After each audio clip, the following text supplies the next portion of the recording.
ನಿಮ್ಗೆ ಬಂದಿರುವಂತಹದ್ದು 2 of sorts ಬಂದಿದೆ. ಕೆಲವೊಂದು ಇಂಡಿಸಿಷನ್ ಅಲ್ಲಿ ಇರುವಂತಹದ್ದು, ಯಾವುದೇ ರೀತಿಯ ಡಿಸಿಷನ್ ಅನ್ನ ಮಾಡಕ್ ಆಗ್ದಿರಾ ಅಥವಾ ಕೆಲವೊಂದು ಡಿಸಿಷನ್ ಮಾಡ್ದಿರಾ ನೀವು ಸುಮ್ಮನೆ ಇರುವಂತಹದ್ದು ರೆಪ್ರೆಸೆಂಟ್ ಆಗ್ತಾ ಇದೆ ಬಾಟಮ್ ಆಫ್ ದ ಡಕ್ ಅಲ್ಲಿ. ನಿಮ್ಮ ಲವ್ ಲೈಫಿನ ವಿಚಾರದಲ್ಲಿ ರೀಸೆಂಟ್ ಪಾಸ್ಟ್ ನಲ್ಲಿ ಕೆಲವೊಂದು ರೀತಿಯ ಎಂಡಿಂಗ್ ಗಳಾಗಿರುವಂತಹದ್ದು, ಲವ್ ಲೈಫಿನ ವಿಚಾರದಲ್ಲಿ ಕೆಲವೊಂದು ರೀತಿಯ ಡಿಸ್ಟರ್ಬೆನ್ಸ್ ಗಳಾಗಿರುವಂತಹದ್ದು, ಅವ್ಯವಸ್ಥೆಗಳಾಗಿರುವಂತಹದ್ದು, ಸಮಾಧಾನ ಇಲ್ಲದೆ ಇರುವಂತಹದ್ದು ರೆಪ್ರೆಸೆಂಟ್ ಆಗ್ತಾ ಇದೆ. ಯಾಕೆ ಅಂದ್ರೆ ಲವ್ ಲೈಫಿನ ವಿಚಾರದಲ್ಲಿ ಯಾವುದೇ ರೀತಿಯ ಪಾಸಿಟಿವ್ ಬದಲಾವಣೆಗಳು ಆಗುತ್ತಾ ಅನ್ನುವಂಥದ್ದು ನೀವು ಪಾಸ್ಟ್ನಲ್ಲಿ ನೀವು ನಿಮ್ಮ ಲವ್ ಲೈಫಿನಲ್ಲಿ ನೀವು ಆಲೋಚನೆಯನ್ನ ಮಾಡಿದ್ದೀರಿ, ಕೆಲವೊಂದು ಬದಲಾವಣೆಗಳಾಗುವಂತ ಸಾಧ್ಯತೆಗಳಿದೆಯಾ ಅಂತ. ಆದ್ರೆ ಎಂಡಿಂಗ್ ಗಳಾಗಿರುವಂತಹದ್ದು ಯಾವುದೇ ರೀತಿಯ ಸರಿ ಹೋಗ್ತಿಲ್ದೇ ಇರುವಂತಹದ್ದು ರೆಪ್ರೆಸೆಂಟ್ ಆಗ್ತಾ ಇದೆ. ತುಂಬಾ ಆಲೋಚನೆಯನ್ನ ಮಾಡಿರುವಂತಹದ್ದು ನಿಮ್ಮ ಲವ್ ಲೈಫಿನ ವಿಚಾರವಾಗಿ ನಿದ್ರಾಹೀನತೆಗಳಾಗಿದೆ.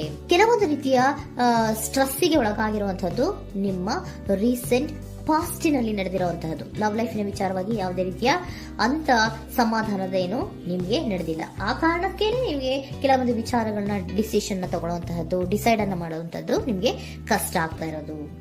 ನೀವು ಪ್ರೆಸೆಂಟ್ ಸಿಚುಯೇಷನ್ ಅಲ್ಲಿ ಬರುವಂತಹ ಆಫರ್ಗಳನ್ನ ನೀವು ಏನ್ ಮಾಡ್ತಾ ಇದ್ದೀರಾ ಅಂದ್ರೆ ರಿಜೆಕ್ಟ್ ಮಾಡ್ತಾ ಇದ್ದೀರಾ ಅಥವಾ ಮಿಸ್ ಮಾಡ್ಕೋತಾ ಇದ್ದೀರಾ. ಕೆಲವೊಂದು ಆಪರ್ಚುನಿಟೀಸ್ ಗಳು ಬಂದ್ರೂ ಕೂಡ ಅದರ ಬಗ್ಗೆ ನೀವು ಕರೆಕ್ಟ್ ಆಗಿ ಗಮನವನ್ನ ಕೊಡ್ತಾ ಇಲ್ಲ. ಯಾಕೆ ಕೊಡ್ತಾ ಇಲ್ಲ? ನಿಮ್ಗೆ ಗೊತ್ತಾಗ್ತಿಲ್ಲ ಏನ್ ಮಾಡ್ಬೇಕು. ಅದಕ್ಕೋಸ್ಕರ ನೀವ್ ಏನ್ ಮಾಡ್ತಿದ್ದೀರಾ, ಎಂಡಿಂಗ್ ಆದಂತಹ ಆಫರ್ಗಳಿರ್ಬೋದು ಅಥವಾ ಬೇರೆ ಯಾವುದೇ ಆಫರ್ಗಳಿರ್ಬೋದು ಬಂದ್ರೆ ಅದನ್ನ ನೀವು ಗಮನನೇ ಕೊಡದೇ ಇರುವಂತಹದ್ದು. ಯಾವುದೋ ಕೆಲವು ವಿಚಾರ ನಿಮ್ಮ ಲವ್ ಲೈಫಿನ ವಿಚಾರವಾಗಿ ಕೆಲವೊಂದು ರೀತಿಯ ಮತ್ತಷ್ಟು ಮುತ್ತದ್ದು ಅಂದ್ರೆ ರಿವ್ಯಾಲ್ಯೂಯೇಷನ್ ಅನ್ನ ಮಾಡ್ತಾ ಇರುವಂತಹದ್ದು ಪ್ರೆಸೆಂಟ್ ಆಗ್ತಾ ಇದೆ. ಪ್ರೆಸೆಂಟ್ ಅಲ್ಲಿ ನಾನು ಯಾವುದೇ ಆಫರ್ ಅನ್ನ ತಗೊಳ್ಳುವಂತ ಸ್ಥಿತಿಯಲ್ಲಿ ಇಲ್ಲ ಅನ್ನುವಂತ ರೀತಿಯಲ್ಲಿ ನೀವು ಆಫರ್ಗಳನ್ನ ಮಿಸ್ ಮಾಡ್ಕೊಳ್ಳುವಂತಹದ್ದು ಅಥವಾ ರಿಜೆಕ್ಟ್ ಮಾಡುವಂತಹದ್ದು ರೆಪ್ರೆಸೆಂಟ್ ಆಗ್ತಾ ಇದೆ. ನೆಕ್ಸ್ಟ್ ಕಾರ್ಡ್ ಬಂದಿರುವಂತಹದ್ದೇನು, ಪ್ರೆಸೆಂಟ್ ನಲ್ಲಿ ಪೇಜ್ ಆಫ್ ಸೋರ್ಟ್ಸ್ ಬಂದಿದೆ. ಯಾವುದೋ ಒಂದು ನಿಮ್ಮ ಲವ್ ಲೈಫಿನ ವಿಚಾರವಾಗಿ ಬಹಳಷ್ಟು ಕ್ಯೂರಿಯಾಸಿಟಿಯಿಂದ ಏನೋ ವಿಚಾರವನ್ನ ತಿಳ್ಕೊತಾ ಇದ್ದೀರಾ, ಬಹಳಷ್ಟು ಕ್ಯೂರಿಯಾಸಿಟಿಯಿಂದ ತಿಳ್ಕೊತಾ ಇದ್ದೀರಾ ಏನಾಗ್ತಾ ಇದೆ, ಹೇಗಾಗ್ತಾ ಇದೆ ಅಂತ. ತುಂಬಾನೇ ನೀವು ಕೆಲವೊಬ್ರು ಲವ್ ಲೈಫಿನ ವಿಚಾರದಲ್ಲಿ ತುಂಬಾನೇ ಮಾತು ಕೂಡ ಆಡ್ತಾ ಇರುವಂತಹದ್ದು ರೆಪ್ರೆಸೆಂಟ್ ಆಗ್ತಾ ಇದೆ. ಏನಾಗ್ತಾ ಇದೆ, ಹೇಗಾಗ್ತಾ ಇದೆ, ಈ ಗಲಿಬಿಲಿಗಳು, ಡಿಸ್ಟ್ರಾಕ್ಷನ್ಸ್ಗಳು ಅಥವಾ ಡಿಸಿಷನ್ಸ್ ನ ಮಾಡಕ್ಕಾಗದೆ ಏನಕ್ಕೆ ಒದ್ದಾಡ್ತಿದೀವಿ ಅನ್ನೋದ್ರ ಬಗ್ಗೆ ಕೂಡ ನೀವು ಕೆಲವೊಂದು ರೀತಿಯ ಮಾತಾಡ್ತಾ ಇರುವಂತಹದ್ದು ರೆಪ್ರೆಸೆಂಟ್ ಆಗ್ತಾ ಇದೆ. ಯಾವಾಗ ಕೆಲವೊಂದು ವಿಚಾರಗಳಲ್ಲಿ ನೀವು ಮಾತಾಡಿ ಕ್ಲಿಯರ್ ಅನ್ನ ಮಾಡ್ಕೊಂತೀರೋ ಆಗ ನೀವು ಕೆಲವೊಂದು ರೀತಿಯ ಆಕ್ಷನ್ಸ್ ಗಳನ್ನ ತಗೋಬೇಕು ಅನ್ನೋ ನಿರ್ಧಾರವನ್ನ ಮಾಡಿರುವಂತದ್ದು. ಆಫರ್ಗಳು ಬಂದ್ರೂ ಕೂಡ ರೆಫ್ಯೂಸ್ ಮಾಡ್ತೀರಾ. ಆದ್ರೆ ಏನೀಗ ಹಿಂದೆ ಪಾಸ್ಟಿನಲ್ಲಿ ನಡೆದಿತ್ತೋ ಅದು ಯಾಕಾಯ್ತು, ಏನಕ್ಕೆ ಹಂಗಾಯ್ತು ಅನ್ನೋದ್ರ ಬಗ್ಗೆ ಕೂಡ ನೀವು ಮಾತಾಡುವಂತ ಸಾಧ್ಯತೆಗಳು ರೆಪ್ರೆಸೆಂಟ್ ಆಗ್ತಾ ಇದೆ ಅಟ್ ಪ್ರೆಸೆಂಟಿನಲ್ಲಿ. ಆಮೇಲೆ ನೀವು ಮಾತಾಡಿದ ಮೇಲೆ ಕೆಲವೊಂದು ರೀತಿಯ ನಿರ್ಧಾರಗಳನ್ನ ಮಾಡುವಂತಹದ್ದು. ನೈಟ್ ಆಫ್ ವೈಂಡ್ಸ್ ಬಂದಿದೆ. ಸೊ ಆವಾಗ ನೀವು ನಿಮ್ಮ ಕೆಲವೊಂದು ವಿಚಾರಗಳಲ್ಲಿ ಕ್ಲಾರಿಟಿಗೆ ಬಂದ ಮೇಲೆ ನಿಮ್ಮ ಲವ್ ಲೈಫಿನ ವಿಚಾರದಲ್ಲಿ ಕೆಲವೊಂದು ಆಕ್ಷನ್ ಗಳನ್ನ ತಗೊಳ್ಳುವಂತಹದ್ದು ರೆಪ್ರೆಸೆಂಟ್ ಆಗ್ತಾ ಇದೆ. ಹಾಗೆ ಏನ್ ಆಕ್ಷನ್ಸ್ ಗಳನ್ನ ತಗೋತೀರಾ?